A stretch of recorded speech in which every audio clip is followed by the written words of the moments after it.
ఒక పక్క వాలిపోవటం అనేది పక్షపాత ధోరణితో పనిచేయటం ఎంతవరకు సమంజసం? అంటే రూల్స్ అమెండ్ చేయలేదు అంటే పీపుల్స్ రిప్రజెంటేషన్ యాక్ట్లో చట్టంలో లేదు, పొందుపరచబడిన రూల్స్లో లేదు.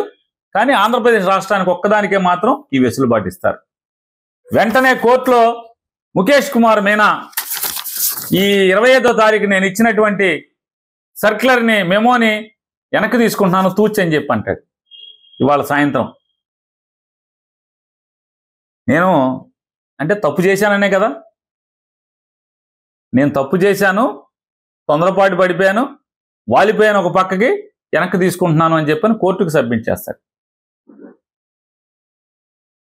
అందుకోసమే మళ్ళీ వీళ్ళు ఏదో ఒక ఎత్తుగడ రాజకీయాల్లో వైకుంఠపాళిలాగా ఎత్తులేయకుండా ఏదో చదరంగంలాగా ఎన్నికల కమిషన్లో పనిచేసేటువంటి ఉద్యోగస్తులు కూడా ఈ రకంగా చదరంగంలో పావులు కదిపినట్టుగా కదిపే పరిస్థితి లేకుండా మళ్ళీ వెంటనే మాడిఫైడ్ లంచ్ మోషన్ని మేము మాడిఫై చేసుకోవడం జరిగింది.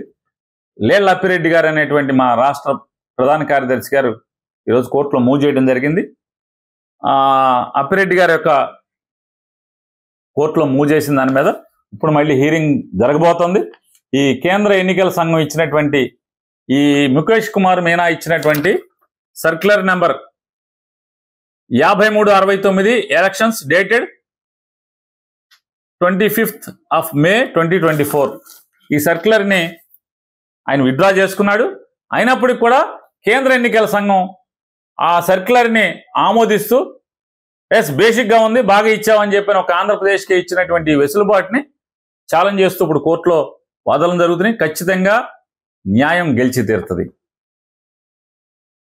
చంద్రబాబు నాయుడు భారతీయ జనతా పార్టీ ఎన్ని కుయుక్తులు పనినా, ఎన్ని ఎన్నికల్ని చట్టాలని వాళ్ళ చుట్టాలుగా చేసుకున్నప్పటికి కూడా అంటే ఈ ఒప్పందాలు ఈ కూటములు దేనికంటే ఇట్లాంటి తప్పుడు పనుల కోసమే. ఖచ్చితంగా మేము న్యాయస్థానంలో న్యాయం పొంది తీరుతాం, ధర్మం గెలుస్తుంది. ముఖేష్ కుమార్ మీనా గారు వెనక్కి తీసుకున్నాడు. ఖచ్చితంగా ఢిల్లీ కూడా ఈ కాగితాన్ని వెనక్కి తీసుకునే వరకు కూడా మేము పోరాటం చేస్తాం.